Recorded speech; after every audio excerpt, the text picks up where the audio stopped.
Well, good morning, everyone. Welcome to this morning's study. And we're going to go back a little bit. You can see there's a chart in front of you, but before we look at this, let us begin with a word of prayer. Dear gracious Heavenly Father, we are so thankful for this morning and that we can study together, and we invite your Spirit's presence. We pray that as we come close to you, that we can come close to one another, and that your Holy Spirit can speak, that we can communicate effectively, that we can be corrected, that we can listen to your voice speaking, even if it's speaking through others, and that we can understand your word and the light for this time. We ask for your care. For those that are searching for truth, we ask for your angels' protection. And we ask that you can be here in our midst, and we pray this in Jesus' name. Amen. Good morning, Ron. Yesterday we looked at this even four times. So I promised to put this chart together, and I noticed some things. So that even four time is the last phrase in Daniel 11, verse 24. And we had looked at this because it was, and I need to make a chart also of the history of that. But we had the idea of a time, 6256, the Hebrew number, is it represents a prophetic year, right? So the symbol of 360. And so they used it to be 360 years, right? So a prophetic, like a day for a year, the day represents one solar year of 365 and a quarter, whatever days. But if we take the word time or years, and we're going to use it, it's going to be 360. We're going to count 365, just to be clear. But it does represent a year of 365 days. And we sometimes have used it to represent years of 360 days as symbols. So it does work out symbolically in many situations. But anyway, we're not looking at that right now. We're not looking at the 360 years, and there was two of them from 48 BC to 313 AD to the Edict of Milan. And then we had the one from the Battle of Actium. That's the most common one that we would know of from 31 BC to 330, when the capitals moved from Rome to Constantinople by Constantine, right? So those we know. But what we wanted to look at is an application of a time in our history. And what we're doing in our history is we're just using the symbol of the number 6256 as a period of days. And we noted that it's 17 years and 47 days. And if we count from 11/9, it's going to bring us to December 25th, right? So that's going to be 17 years apart, right? And then what I had noticed is if we counted from December 25th, 2021, the end of the 777 days, so we count back 6256 days. Now that's an inclusive count. It will bring us to November 9th, 2004, which is the center of the 30 years from November 9th, 1989 to November 9th, 2019. So the fact that it brings us to the center of those 30 days, which are 30 years, which are obviously two periods of 15 years. And we can see that if we go from 11/9/89 to 11/9/04, that's 579 cardinal days. And if we go from 11/9/04 to 11/9/19, that's 5,479 inclusive days, right? Altogether, it's 10,900 and what was it? 87 or 97? 87. So if I remember correctly, 10,900 and Just checking here. 57, pardon me. That makes more sense. Yeah, 10,957 days is 30 years. And remember, we had that in our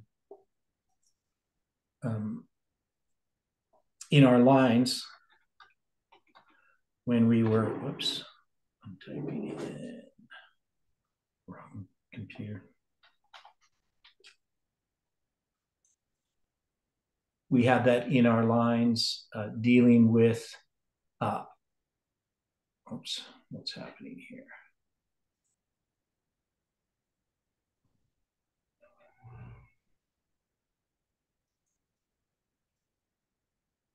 Just trying to remember which phrase it was. It was a phrase from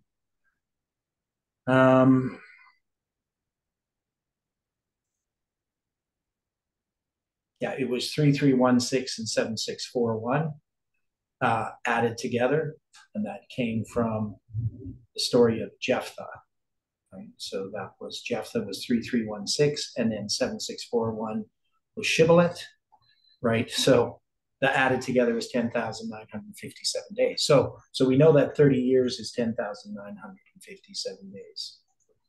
So it's a very interesting little detail. We have the 30 years, and then we have this division. Now, the Hebrew number for 5479 is interesting. And do this first. Okay, so it's actually 5479 is a name that means chainful. It's sotai, so it's sote. How would you say that? An ancestor of the family of Solomon's servants who returned from exile was Zerubbabel, right? It means changeful. And of course, that 5479 inclusive days is 5478 days. And that refers to, well, Brown's Drivers Briggs gives the definition of offal in OFFAL, which is a word that I was not familiar with. And that's the entrails of an animal, right? So that's something, and it also can refer to the sweepings. And that's what Strong's gives as a definition for that word, something swept away that is filth, which kind of reminds us of Miller's dream. So anyway, it's just a note here that, and it is in that history in 2004. I don't know if we have November 9th as a date, but that we begin looking at the charts in a lot more detail and the 2520 and so forth. So obviously I don't have a date of November 9th in 04, but this would be, of course, the Dirt Brush Man. So anyway, just some symbols there. But the other thing was the word even. So we hadn't looked at that yesterday. We just looked at the word time. And if we look at the word even, 5704, and we counted from the center of this chiasm, it's going to bring us to June 22nd, 2020. So that, of course, is the date in which the message of July 18th goes international media, right? I mean, it's not like a headline in the news, but it is something that goes international. And that's interesting because June 22nd is 226 days from November 9th, 2019. So we just have this, and I'll make this a little bigger for people who don't have as good a screen to look at. So if we just zoom into this part here, you can see there's this 226 days, and that's just a cardinal count. If I did an ordinal count, it would bring me to 621, the day that the advertisement is published in the Tennessean, right? On the Sunday, June 22nd is the Monday. And we know that from June 22nd to December 25th, 2020, the bombing of Nashville is 187 inclusive days, 186 cardinal days, or we could say it's 187 cardinal days from the publication in the Tennessean. So So it ties in that July 18, 2020 symbol, or July 18 symbol, to the bombing of Nashville in 2020 on December 25th. And then you can see that a time can represent a prophetic year, but we could also say that it represents a year, and that is 365 days. So I probably should put the date there on the next one, even though it's pretty obvious. But I'll just do it like this. So on this line, you're going to have 1225.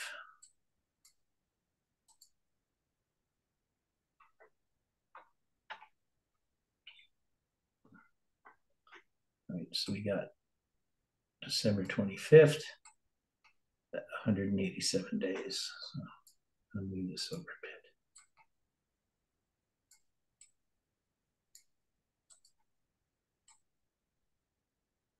Okay.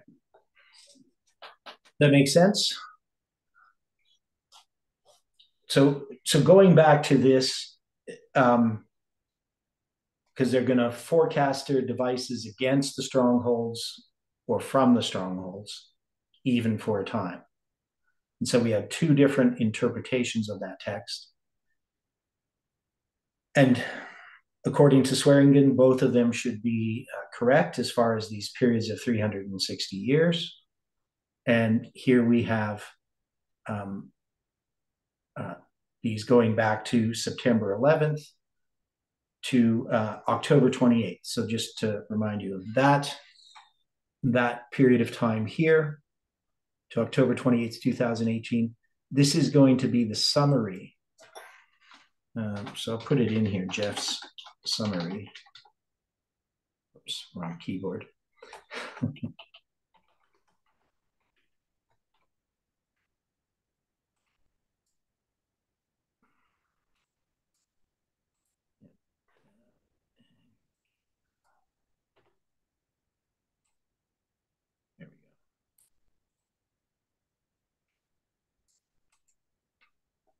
So that's the summary he does of basically what was learned from October 13th.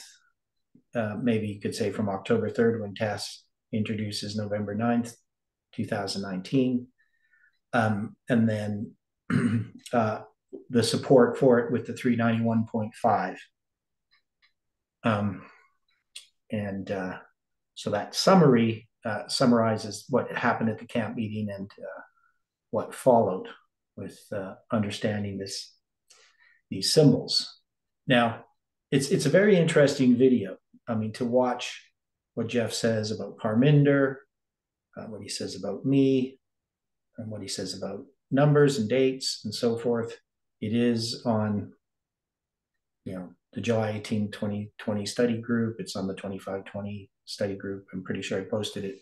I have 5 different groups that I always post the videos on. Any thoughts about this?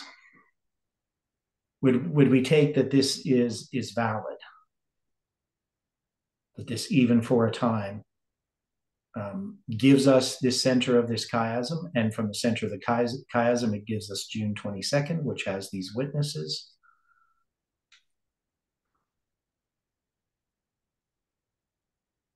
Any comments?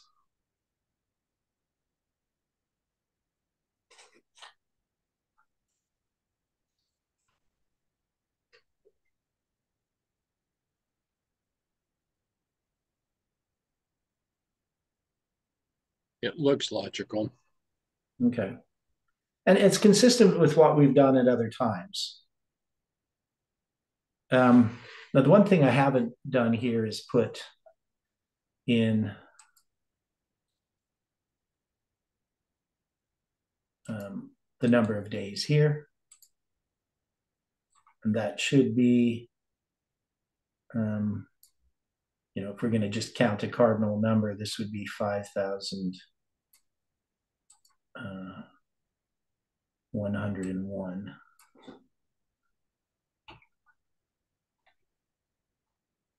I think, right? 5479 minus 377. Yeah, so 5,501. I don't know if there's any significance in that.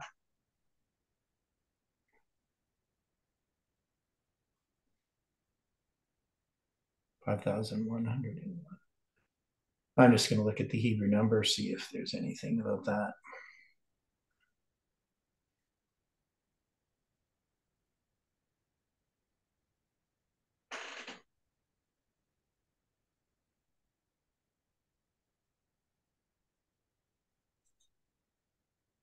It means to bray as an ass or to scream from hunger, according to Strong's, and to bray or cry out, according to Brown Driver Briggs.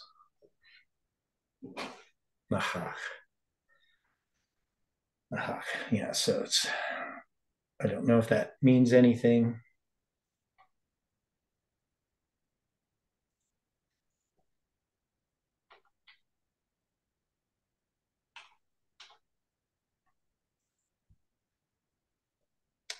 It's the 682nd prime number.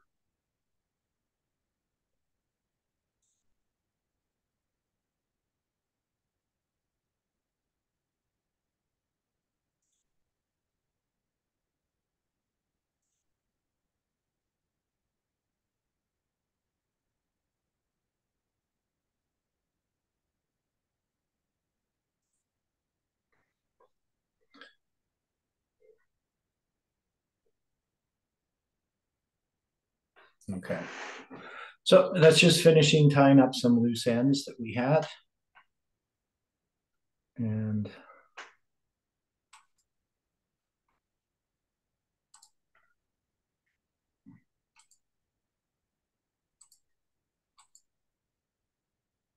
so we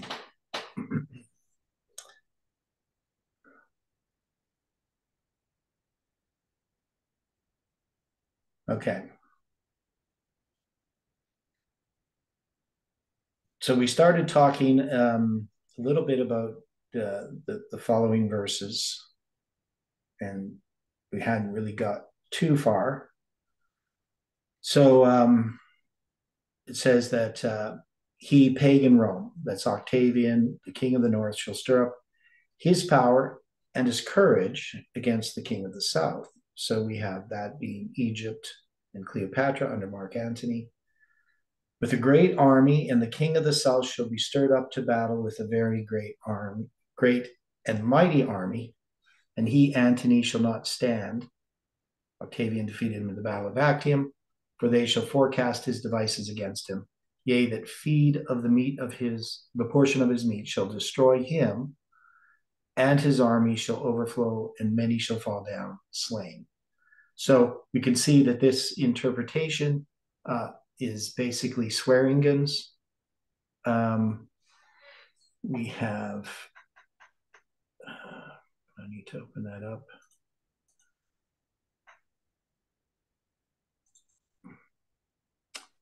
Has anybody been thinking about this verse or these verses here, 25 and 26, and what we can do with them?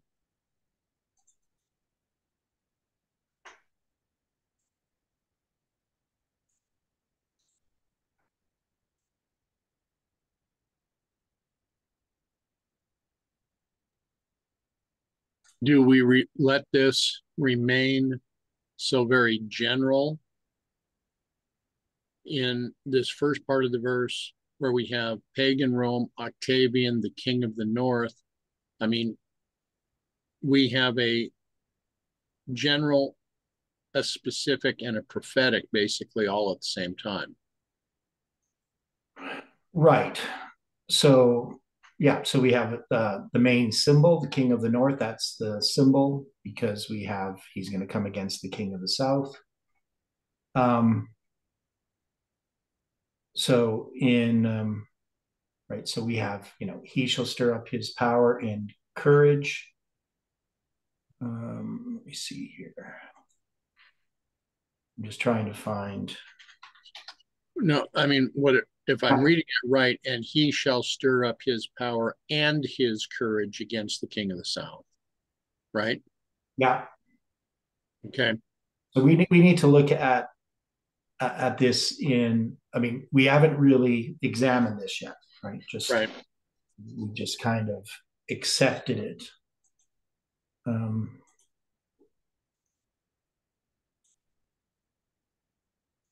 So I'm trying to see if I can. Okay.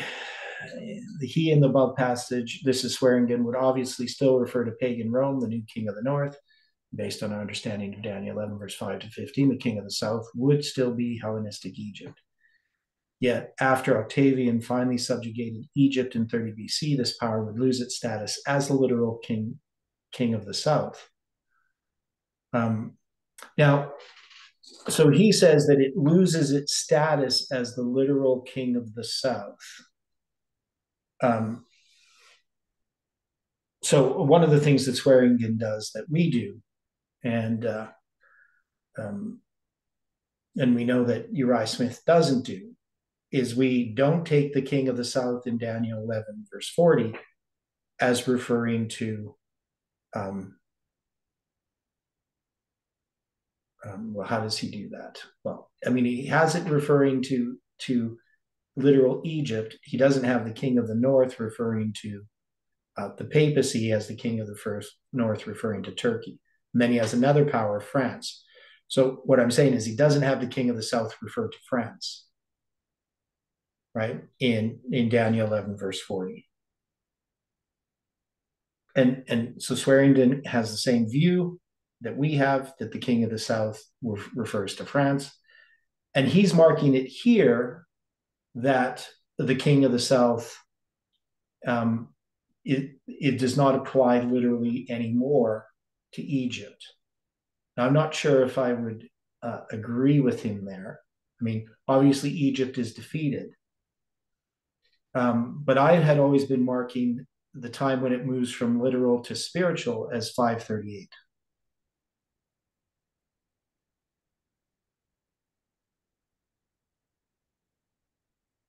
Because it's the cross where we go from literal to spiritual. And for this counterfeit covenant week, the 2520 of northern Israel, where you have 21260s, that counterfeits Christ's covenant week.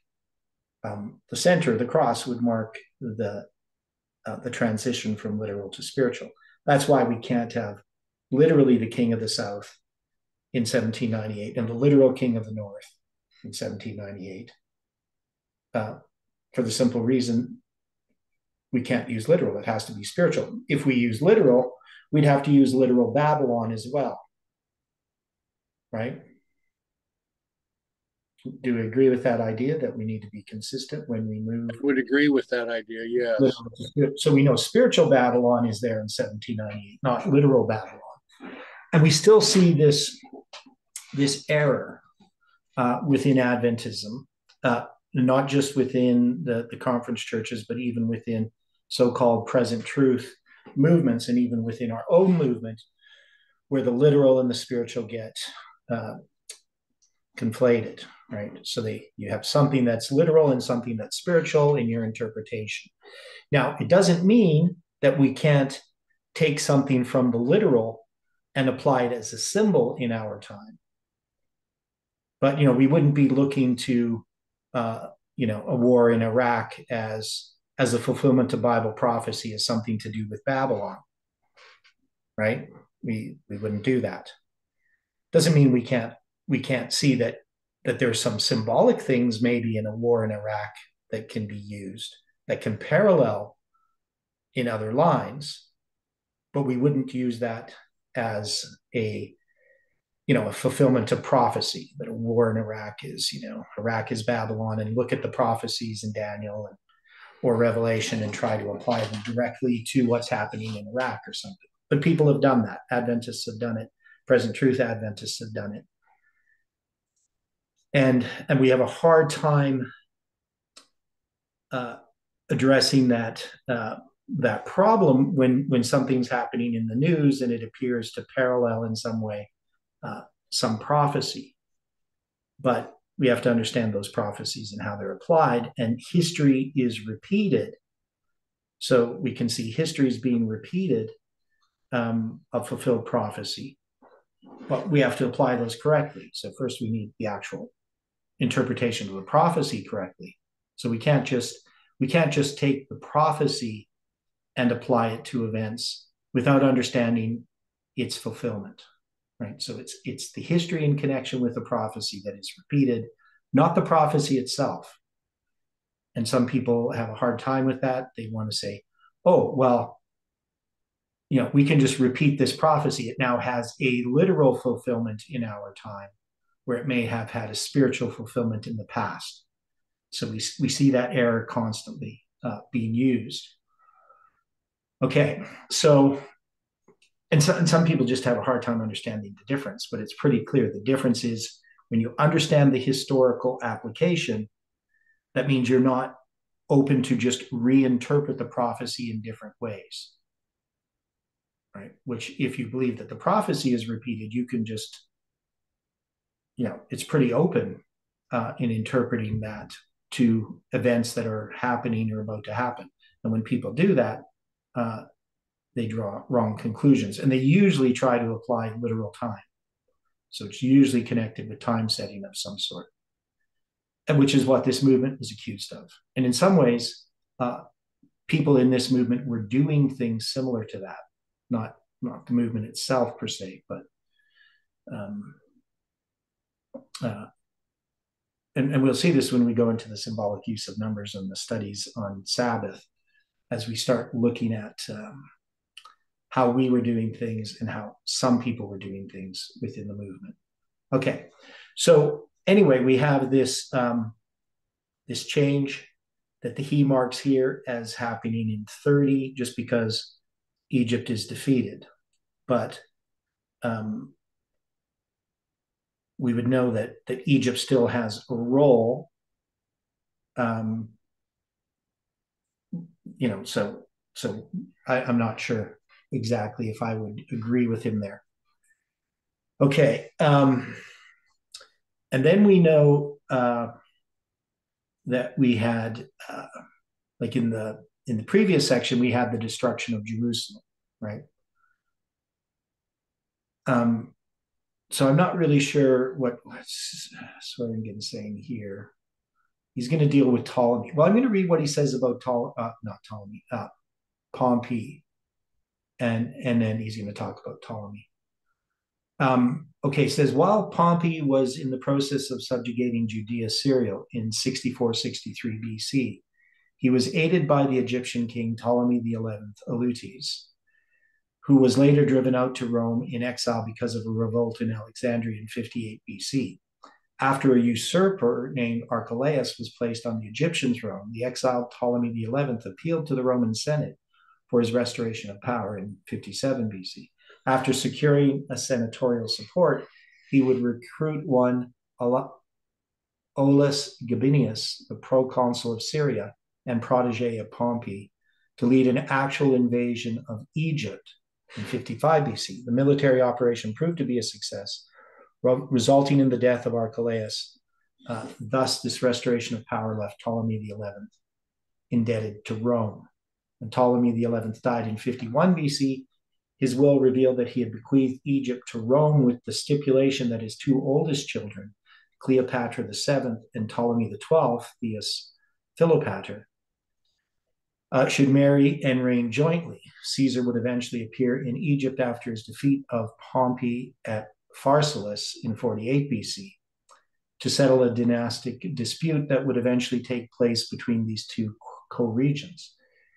He justified his presence by stating that he was there on official Roman business to serve as an arbitrator in the conflict between the king and queen. Yet, in reality, Caesar coveted the wealth and resources of the rich land of the Nile and determined to extend his stay. This would lead to an armed rebellion against the Roman presence in Egypt, which resulted in the Alexandrian War. So this was the history that I'd studied. So there's a lot of stuff in that history. So this is just leading up to understanding what's going to happen. So this stirring up his power and his courage against the king of the south, right? And then the king of the south shall be stirred up to battle with a very great army. right? So that's going to be the response. After Caesar's death in 44 BC, the king of the south would be stirred up to battle once again, coming with a very great and mighty army against the king of the north. This would become a reality through the influence of Mark Antony, whose authority over Egyptian affairs after the death of Caesar had essentially made him the king of the south, while pagan Rome, under the authority of Octavian, would constitute the king of the north. This growing rivalry would lead to an inevitable showdown for control of the Roman world. Antony had initially formed an alliance known as the Second Triumvirate with both Octavian and Marcus Aemilius Lepidus, with the express purpose of eliminating the murders of Caesar and removing their own political opponents. When the triumvirs divided the empire in 40 BC, Antony assumed control of the eastern provinces, which would exclude Egypt, thus making him the king of the south, while Octavian would retain portions of the king of the north, which would include Rome itself, thus making him the king of the north. So here in this situation, it seems like we're having a civil war within Rome, where we have Octavian as the king of the north and Antony as the king of the south. Is that, would we accept that? Because this is what Swearingen is saying. Would we accept that idea?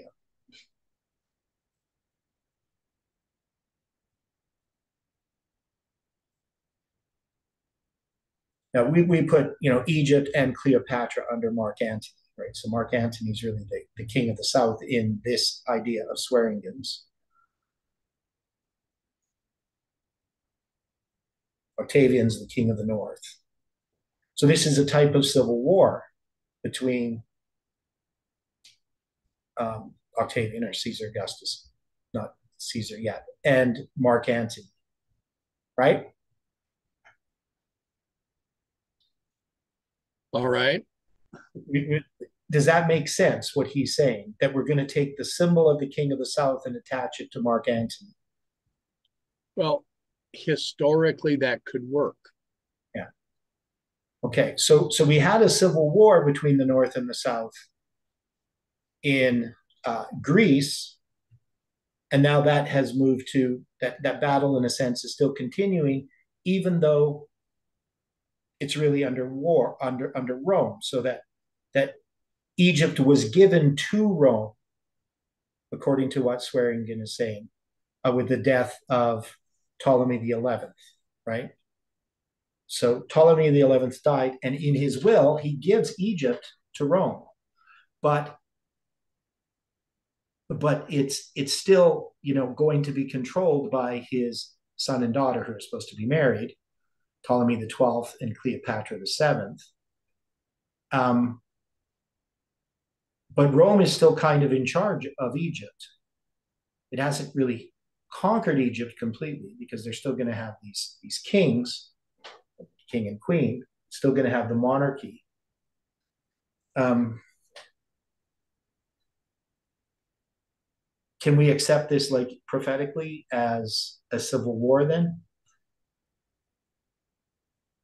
Till we finally get to the point where they are conquered, the king of the south is truly conquered? Oh, to accept it prophetically or symbolically?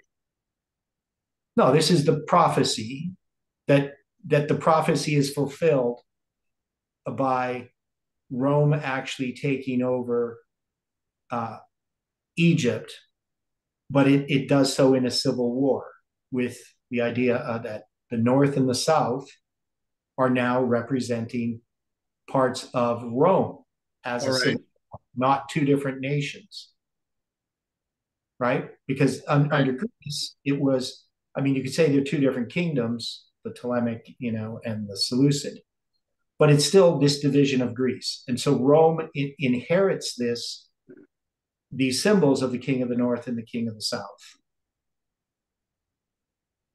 right? So, I mean, those are symbols in a way, but they're literal here still, right? All right. Okay.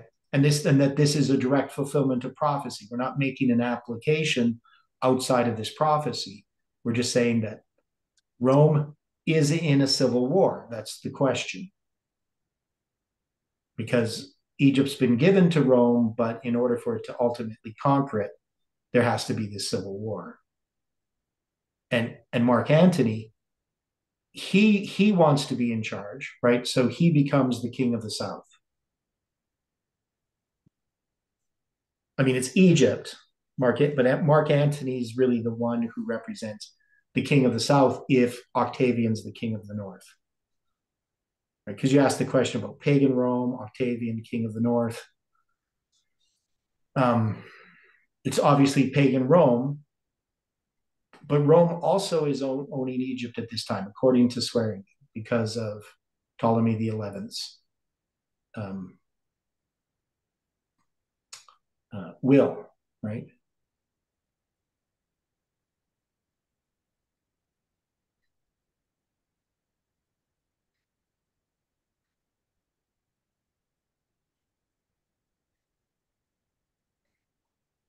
So this is going to lead to, the Battle of Actium, and then the ultimate defeat of the King of the South, right? So we have the Battle of Actium, and then when the land of the Nile fell to his rival in the next year, Antony would not stand, committing suicide with Cleopatra, thus allowing Octavian to emerge as the master of the Roman world. So the King of the North defeats the King of the South. We have the Battle of Actium, and we have the year later. So the Battle of Actium marks that start of the 360 years. If we count them cardinally, if we count them ordinally, you could count from 30 BC to 330. No, it would still be 360 years, but it would just be an inclusive count. So are we happy with this interpretation that Swearingen has up to the Battle of Actium?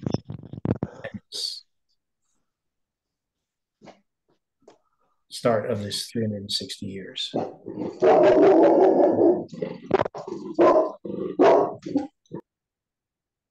I don't know if that's an agreement or a disagreement. Yeah, it sounds like Ron's dog was disagreeing, but anyway, anyone else?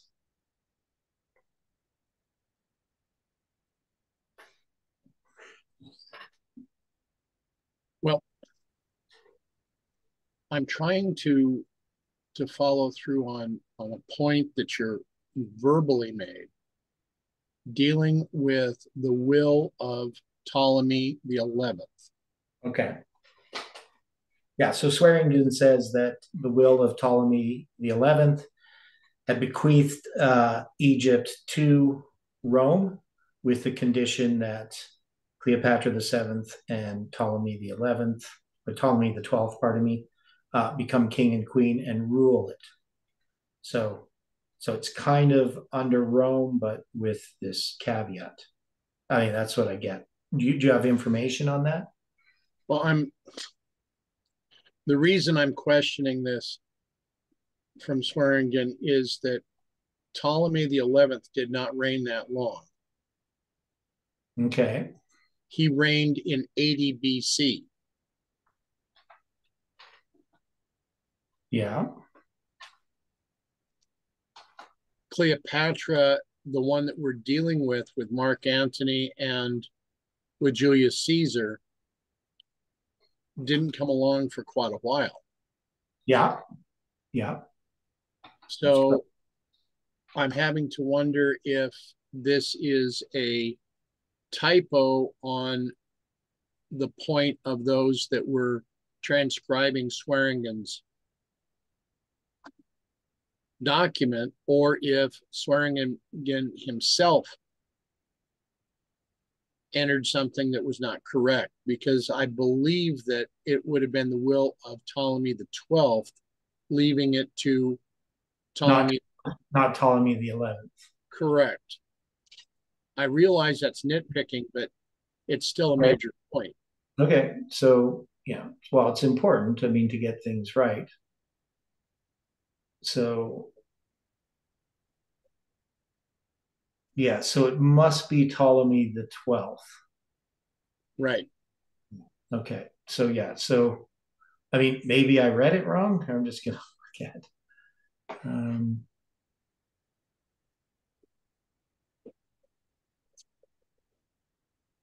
um,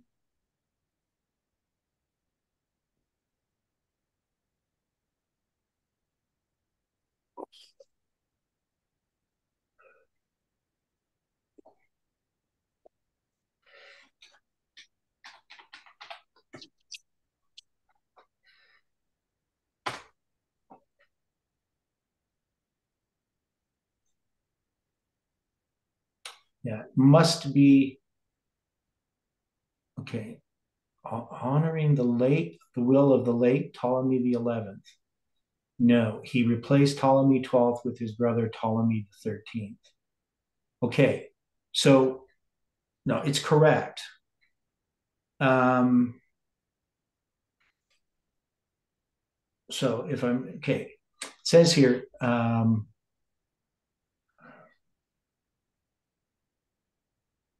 honoring the will of the late Ptolemy the 11th, he replaced Ptolemy the 12th with his brother Ptolemy the 13th, also called Theos Philopator, who would also marry his sister Cleopatra and reign with her as co-regent.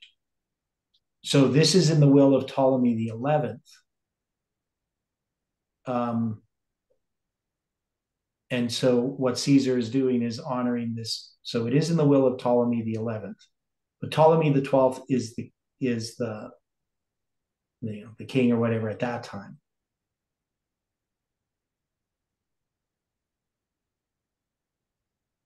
Okay, because Ptolemy the 11th died in 80 BC. Right. So in 80 BC, that means that Egypt was bequeathed to Rome, but Rome hadn't done anything about it. So Caesar's now going to do something about Okay, but 80 BC is 17 years before Pompey it. comes into that area. Right. Yeah. Interesting. Yeah. So let me see if I can find. Um, well, no, I could. So now this one here. So the one I read before, this one's a typo. When Ptolemy the 11th died in 51 BC, that should be Ptolemy the 12th. Right. His will revealed he had bequeathed Egypt to Rome with the stipulation that his two oldest children, Cleopatra the 7th and Ptolemy the 12th. So this one actually, he contradicts himself. Right. Okay. So I don't know what he's done wrong here. Yeah, exactly. So anyway, somebody could look up the will of Ptolemy the 12th, and then we could probably figure that out.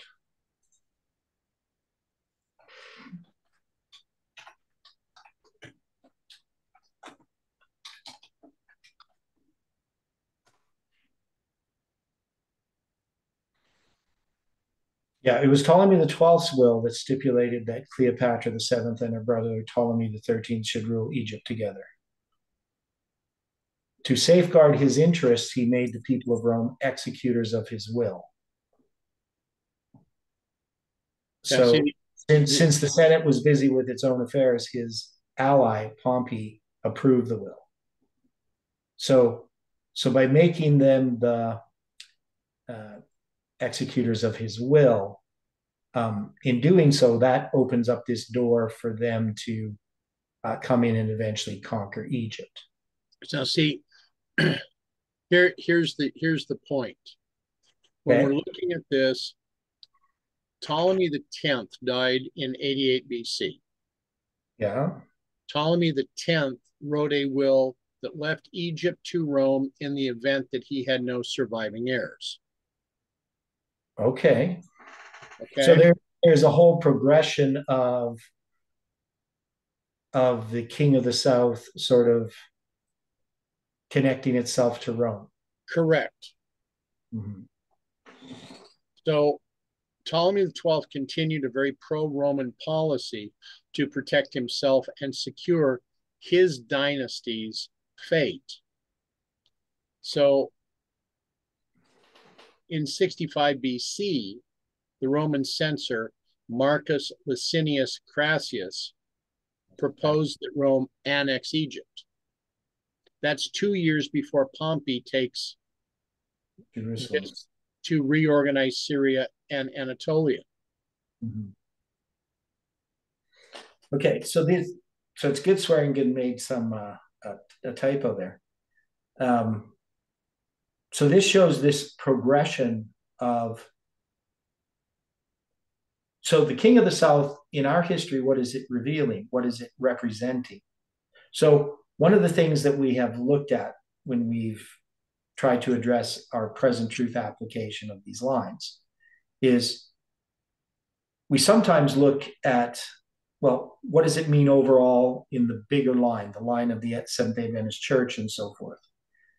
But it always seems to come down that this is actually addressing events in our history of the movement, right?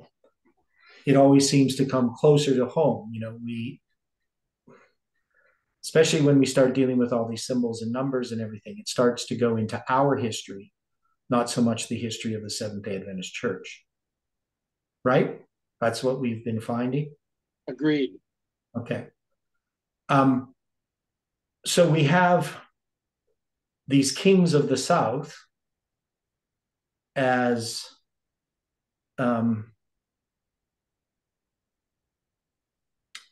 which would be I don't know, how do we understand what the king of the North is and what the king of the South is in relationship to our movement? Sometimes we're looking at this with the Democrats and the Republicans.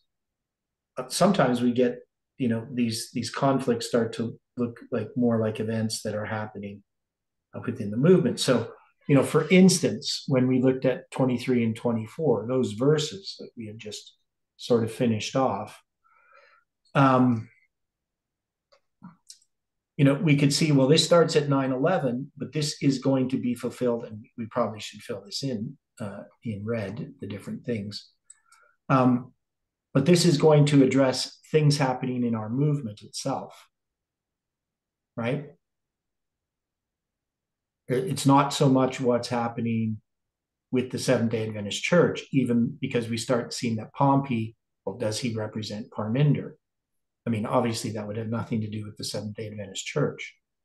Even though we see there is a connection between Parminder's movement and the Seventh-day Adventist Church. So the way that I understand it is what happened with Parminder's group is exactly what's going to happen to the Seventh-day Adventist Church. That is, you're going to have a group of what we would call conservative Adventists, so to speak, Adventism in its conservative sense, all of a sudden just flipping over and becoming woke and following the world, saying there is going to be no Sunday law. All of those things that Parminder was saying, is the church saying them? And is it growing more and more in that direction?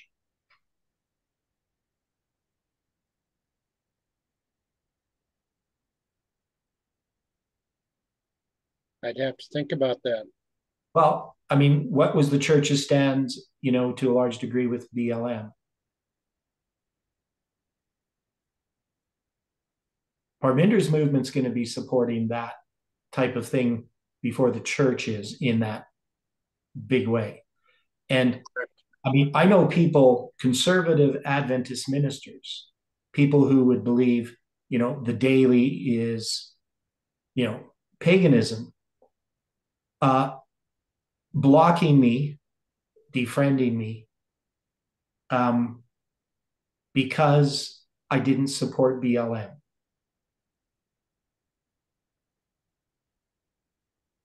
Which wouldn't have happened a few years before that, before 2020. So we're going to see Parminder's movement typifying what's going to happen in Adventism.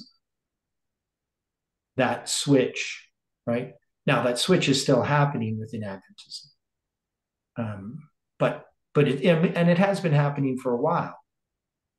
But for the Seventh-day Adventist Church to support a Sunday law, I mean, that's what we believe will happen, that the institution itself will support a Sunday law because it's on that slippery slope.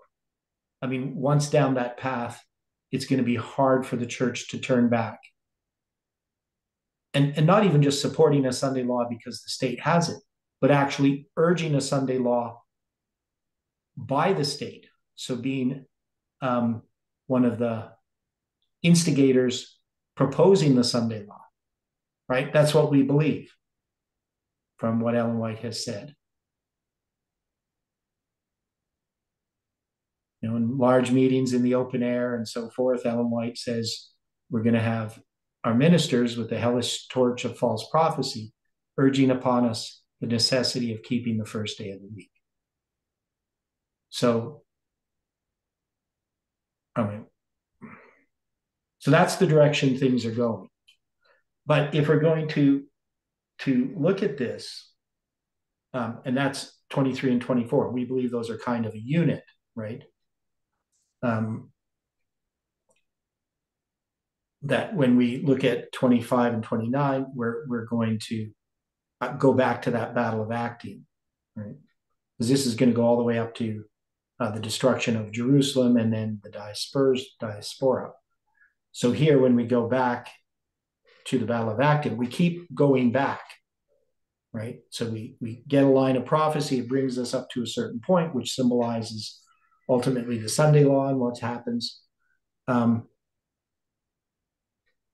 Right, in one way, but it also symbolizes things within our movement. So we can apply them typically to things like December 25th, 2021, which is a symbol of the Sunday laws, not a Sunday law then, but it's a symbol of it.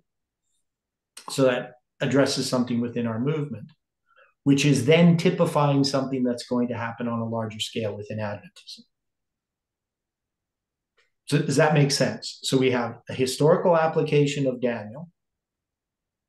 We have then a present truth application that applies to our movement. And that present truth application typifies what's going to happen on the big line. That is, just like Samuel Snow's letters typify October 22, 1844, our movement is more Samuel Snow's letters than anything else. And so it's a typification of what's going to happen. So we're going through an experience, even though we're a repeat of Millerite history, which is typifying this bigger line at the end that Jeff has. We have within it this application of this movement itself. And so I don't know if people can accept that or understand what that means, but this could be part of the reason why, in a sense, we have two present truth applications, one dealing with the church. But our symbols keep focusing it back upon the movement itself, because that's where we are right now. We're in this zoom into the Sunday law. We haven't reached the Sunday law yet.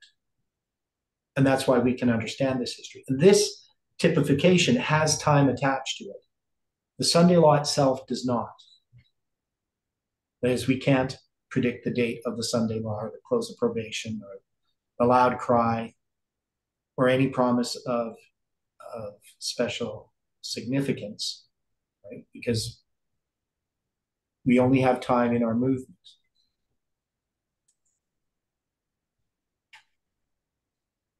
Okay, so when we get back to this, Dwight,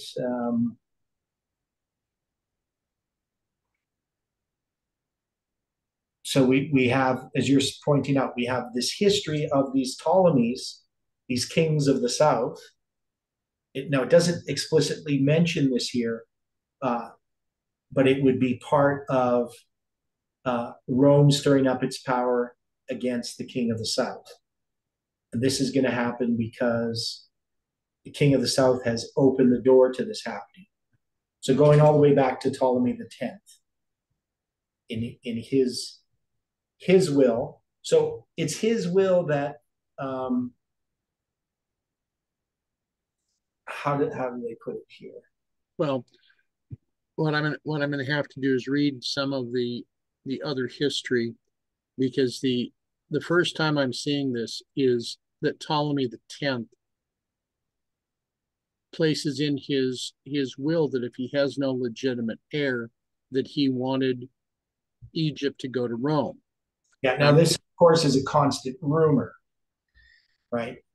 So whether that actually occurred or not, we don't know. So it's a constant rumor that an earlier king, Ptolemy X, willed the rule of Egypt to Rome after his death in 88 BC. Okay, now Add who to the social dissension that already existed. who Ptolemy, what's that? is that from Swearingen? No, this is from a Roman history website. Okay, well, I was going to look at doing a little deeper dive on this because what I'm reading right now is discussing not only was Ptolemy the 12th seeking closer relations with Rome, that he had borrowed a very substantial amount of money from a Roman banker, and that for a while had sought not only the protection but the total friendship of Rome. Okay. So I don't have much more directly. I mean, I'm seeing from what I'm reading right now that there was a point where Ptolemy the 12th was in Rome. He was in exile in Rome, and he actually had a restoration and a second reign in Egypt. Right. So what I have here from this Roman history website, it says Ptolemy the 12th ruled precariously from 80 BC to 51 BC. During those years, murder and bribery to keep the throne marked his rule. Ptolemy borrowed incredible sums of money from Roman moneylenders and used it to bribe such prominent politicians as Crassus and Caesar himself. Doing so helped prop up his feeble reign, but also soured the people of Egypt against him. The constant rumor that an earlier king, Ptolemy X, willed the rule of Egypt to Rome after his death in 88 BC helped add the social dissension that already existed. Ptolemy XII was seen as too weak to stand up to the Romans for true Egyptian independence. As a result of the will, and in the face of the Mediterranean piracy, Rome used the excuse to send Marcus Porcius Cato to annex the Egyptian territory of Cyprus in 58 BC. Ptolemy protested but did little more, and open revolt against his rule became a widespread disaster shortly thereafter. In 55 BC, he would be restored through the bribery of the first triumvirate and other Roman officials, including Aulus Gabinius, governor of Syria. Gabinius invaded for the hefty price of 10,000 silver talents and forced Ptolemy XII back to the throne. Right? And then it says this wasn't the end of his troubles, however. In a later attempt to secure Roman support in other matters, his daughter Berenice IV and Cleopatra VI seized the throne while their father was away. Upon his return, he had them executed. Typical. And suddenly, the nondescript third daughter, Cleopatra VII, was propped into position as the oldest child and heir to Egypt. When Ptolemy XII died in 51 BC, Cleopatra, at the tender age of 17, fell into joint rule with her younger 13-year-old brother Ptolemy XIII. The two were expected to marry, as was the Egyptian Macedonian royal custom, just as it's likely that Cleopatra's mother was her own aunt, Cleopatra V. They inherited a throne in deep financial debt to Rome, etc. Anyway, now, I mean, this is one of the points that Stephen had been making earlier about he will give him the daughter of women, right? Talking about this marriage, right, Stephen? That's what you were saying that's one way that's interpreted, that earlier verse. It's about this marriage between Cleopatra VII and Ptolemy XIII.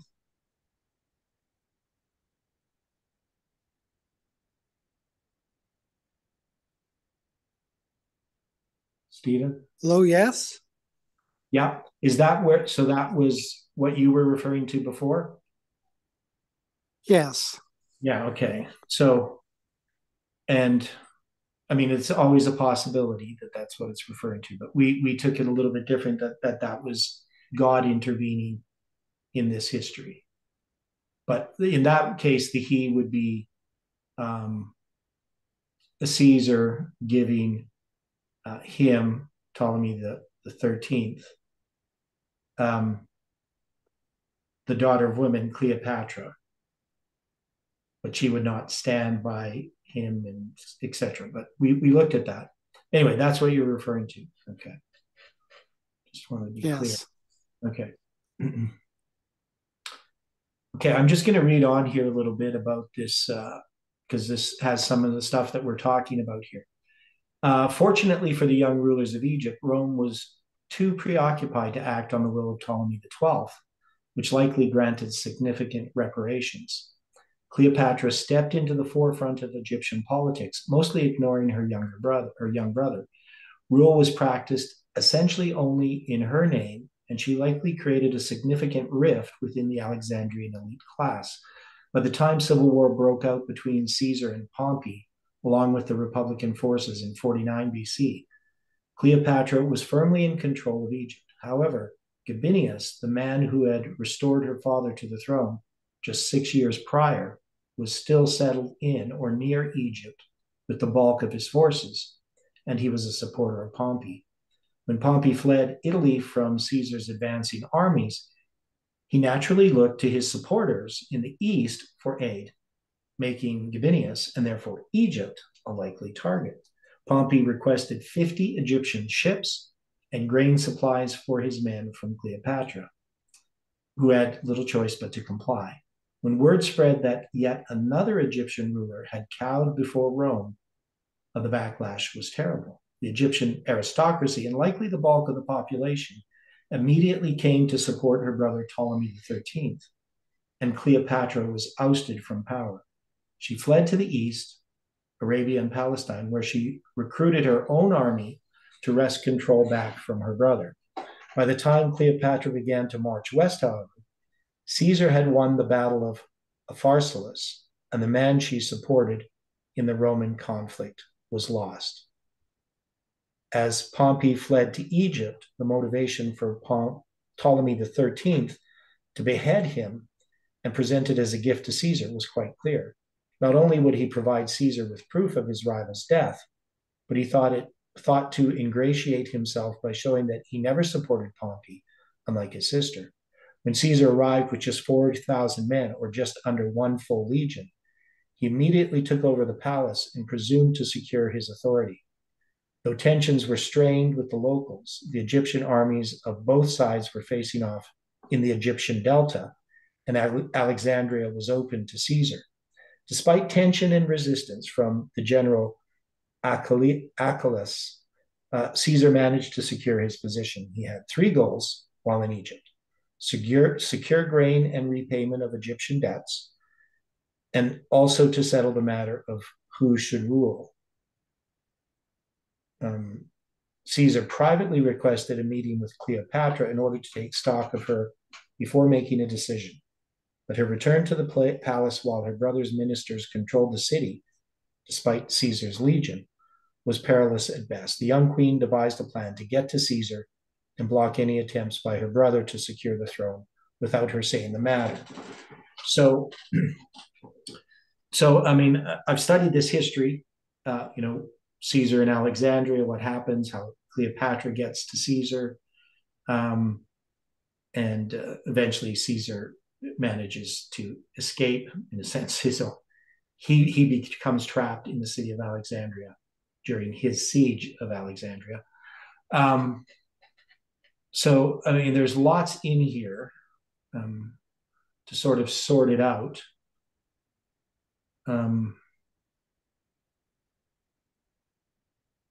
A lot of detail that the Bible doesn't give us, right? So, often we want to stick to what the scriptures are saying as far as understanding this history. So we need to know what is being said. Okay, so that's a little bit off to the side there, just kind of examining that. So when we look at, so this is later, right? We have Caesar Augustus, or Octavian, before he becomes Caesar Augustus. we have all of this background of what has happened with Egypt, right? So we've had this rumor about Ptolemy the 10th giving Rome the control of Egypt, and then this sort of battle over the throne of Egypt after the death of Ptolemy the 11th between Cleopatra and her brother Ptolemy the 13th. But later on, we now have Octavian, because of all this unrest within Egypt, all of this dissension.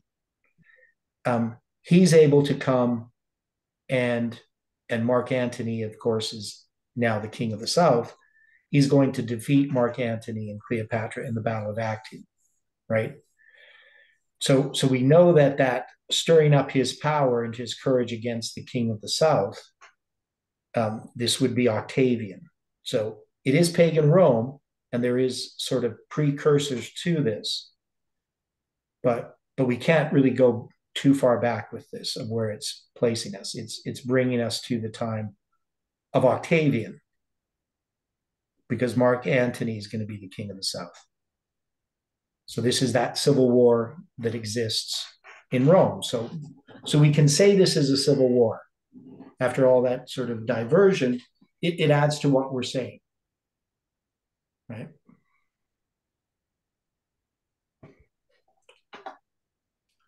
Now, what about the characteristics of, so he's going to have his courage. Well, that refers to the heart, right? And the Hebrew word for heart is onomatopoeic. Can you guess what the word for heart is in Hebrew?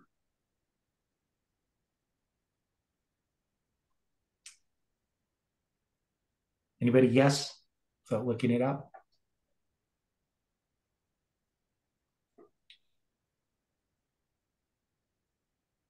Labab, right? That's a heartbeat. But we would say labdub, right? You know, labdub, but it's labab. So it's kind of interesting. Okay, so that's what his courage is, and his power. Koak. This means to be firm, vigor, literally force. It could be capacity, means, produce, and it really refers to some lizard as well, from its hardiness, so its ability. Able, chameleon, it's translated as chameleon, force, fruits, might, power, strength, substance, wealth. Okay. And this stirring up, or means to like wake up or lift itself up. So like that's why you can think of an animal stirring, waking up and rising. So how would we then, why would we apply this to Octavian, this power and courage against the king of the south? Is there anything that we can see there?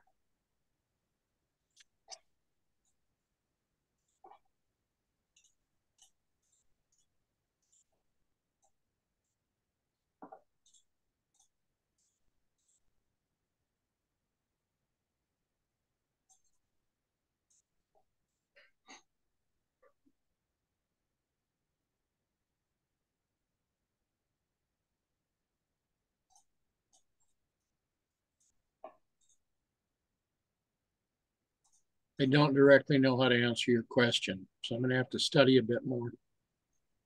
Okay. Well, the idea here is that we have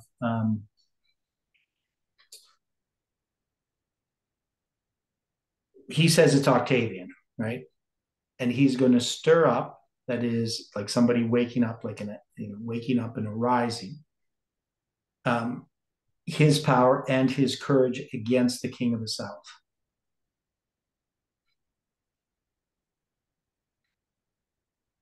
So this is going to, and I've studied the history of this. I mean, this would describe Octavian in connection with this battle, because it's not a sudden thing. you could say in a sense, I mean, Octavian, whatever his plans are. But Mark Antony is not his enemy, right? I mean, they're part of this triumvirate, right? But they're going to become enemies. So Octavian has this ambition. Mark Antony wouldn't have considered Octavian his enemy. So it develops over time.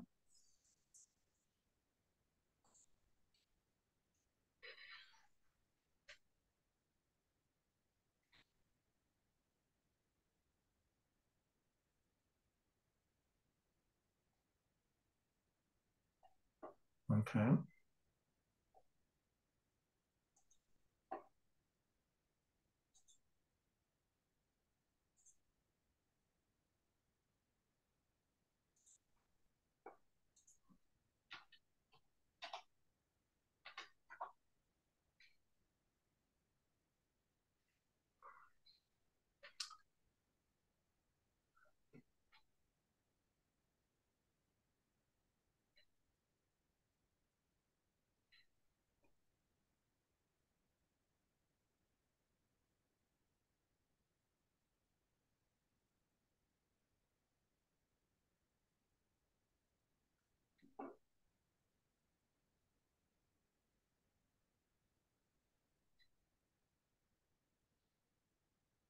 Okay, so now we have power and courage. So together, those two are going to be 7,403 days, I believe. Or 7,405 days. Did I do that right? Yeah, 7,405 days.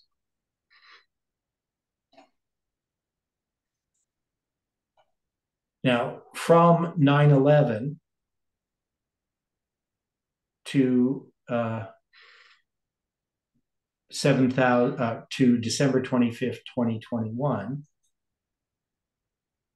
So if we go 9/11, December 25th, 2020, it's 7,410 days. So if we count from 9/11 and we go 7,405 days, it brings us to December 20th, 2021. It's going to be 5 days short of December 25th, 2021.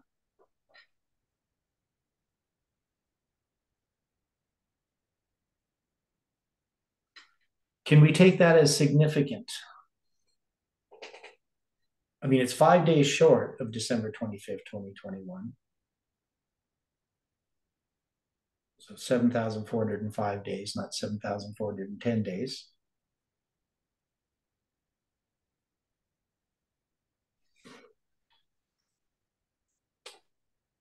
Is December 25th, December 20th, 2021 significant?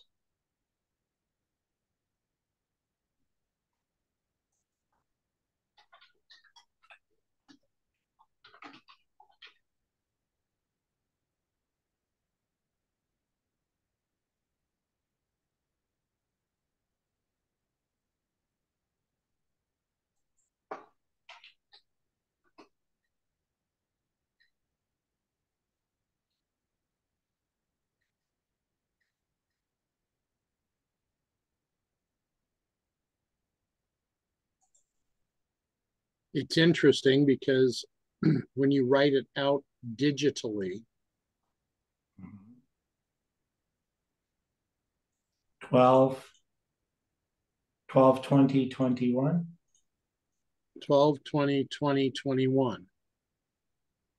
Oh, 12, 20, 20, 21. Yeah. Yeah. If you write it all out long, or yeah, I see what you're saying. Okay. Now, what about just December 20 itself? Is that a symbol that we have anywhere? I don't recall. Okay.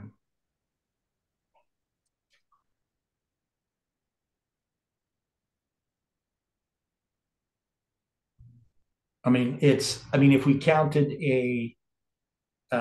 from the end of September 11th, it'd bring us to December 21st, 2021. We do have December 12th or December 21, 2012, which is a reverse of 21, as part of a structure of the 777 structure. So, but that goes to December 25th. So there's some symbols in there to some degree, but that could relate to our lines. But anyway, it's just some detail I noticed. It's 5 days short of from September 11th, 2001 to December 25th, 2021.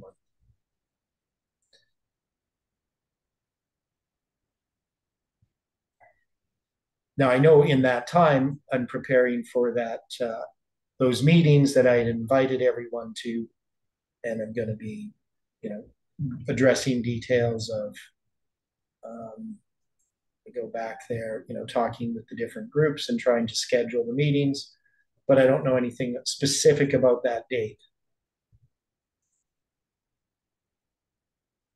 Yeah, we could count it to December 21st, 2021, which would mirror us with December 21st, 2012.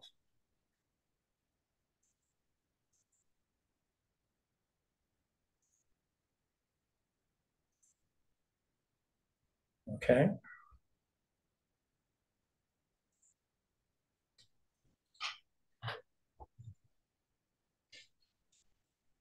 Okay.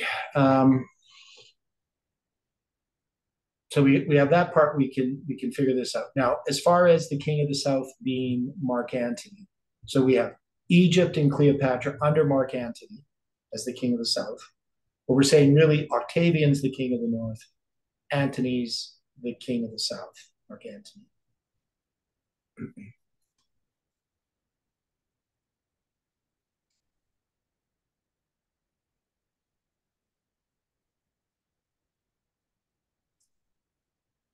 Now, of course, here Rome is not called the king of the north, right? Because we're going to have we have the king of the south, and the last time we had the king of the north mentioned,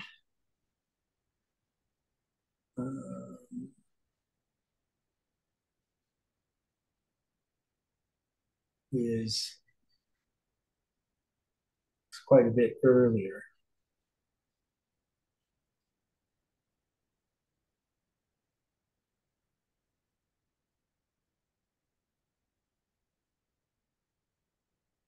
Right? So we keep using these terms, king of the north and king of the south, but I think it's actually in verse 15. This last time we actually get the phrase king of the north. I'm just going to check.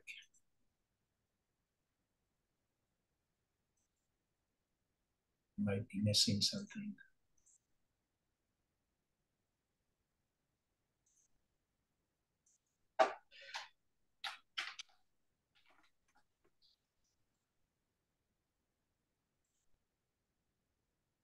Yeah. So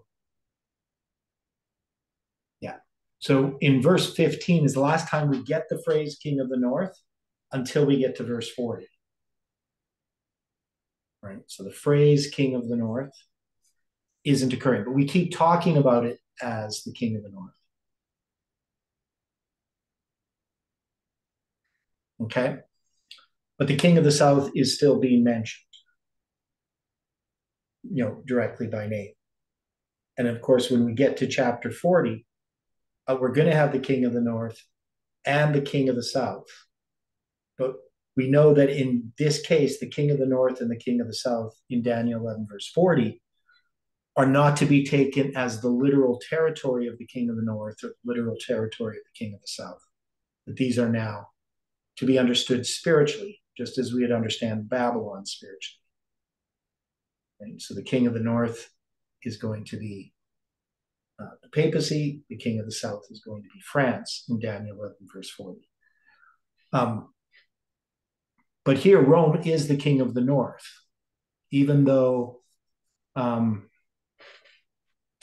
it's not going to use that phrase. It's going to be pagan Rome. It becomes the king of the north. So when we get to this idea of this civil war, and this civil war is going to be dealing with the Battle of Actium, and then finally what happens in 30 BC with the defeat of Egypt. So normally we have a king of the north and the king of the south. So the king of the north comes against the king of the south first comes against the king of the north, Raphi, and then the king of the north comes and defeats the king of the south, Panium, right? So if the king of the north is defeating the king of the south, would this not be Panium, a type related to Panium?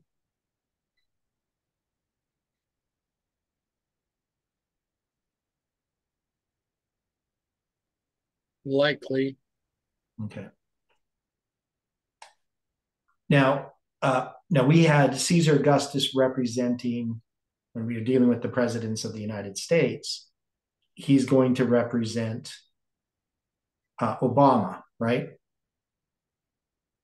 And we had decided that we don't have to consistently use that symbol to always referring to the presidents of the United States, right?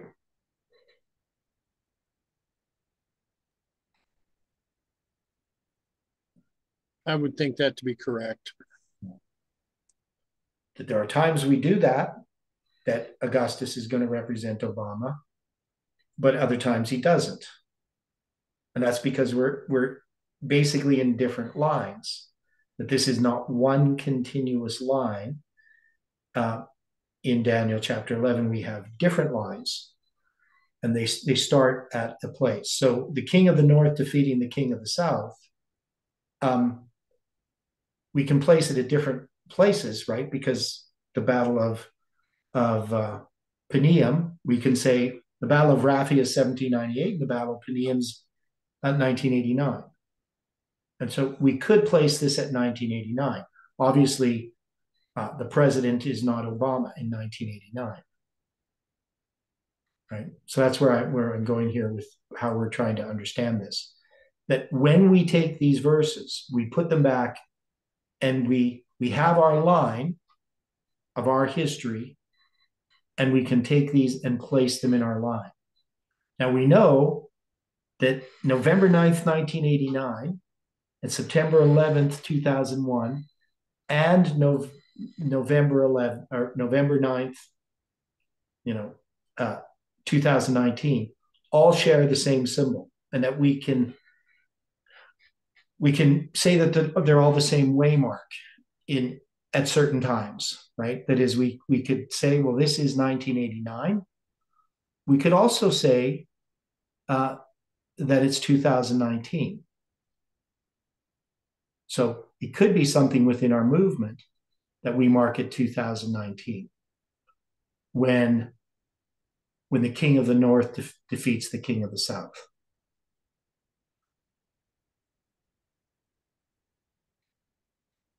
Right. So we have lots of different options on how to understand this. Now, remember, it's not the king of the north. I mean, it doesn't say Octavian's the king of the north. We have that in brackets, that's added. But we do have a king of the south. So it's implied that that whatever is the king of the north here, this is a symbol, right? When we're applying it to our time, we take that symbol. What does that symbol mean? And symbols can have more than one meaning. And in our history within this movement, the South represents wokeism and the North represents conservatism, right? Agreed. Right. So within this movement, can we say that there has been a battle between the king of the North and the king of the South? And neither are necessarily good or bad, right? I mean, they are good and bad in some ways, both of them. But can we say that there has been a battle going on between conservatism and liberalism, or whatever you want to call it, wokeism? I don't know if I like calling it liberalism because it doesn't really symbol much of traditional ideas of liberalism.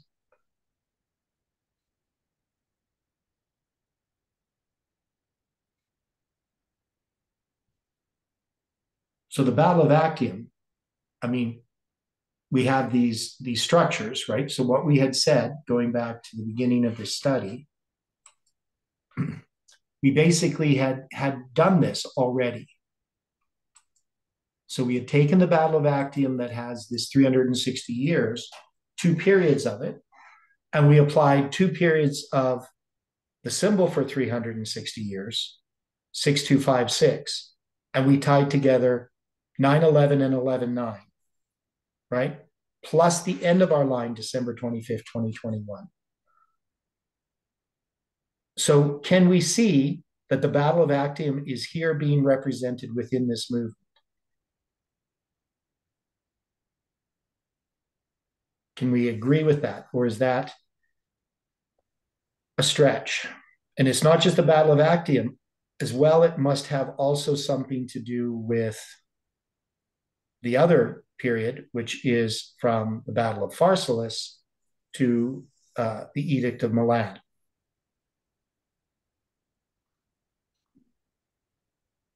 And so we would have to explore this further and how these parallels fit.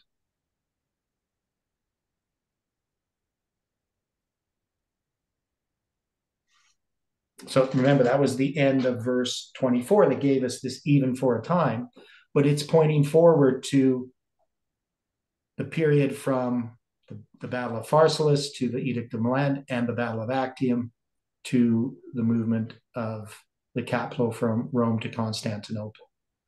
And that parallels things within our movement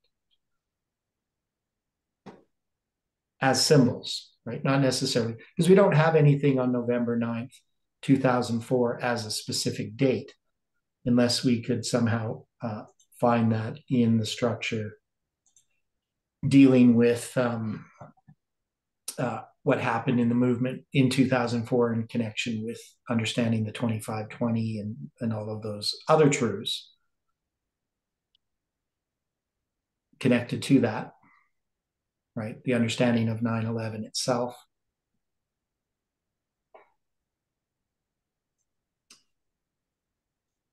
Okay, so we just got, we're over time here.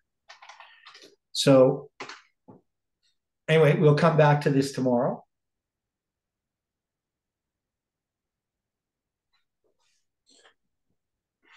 And let's close with prayer.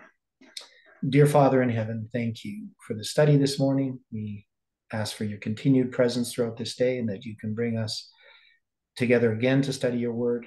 And we pray that you can help us to understand these things. Again, we ask for your angels' care and protection in all that we do.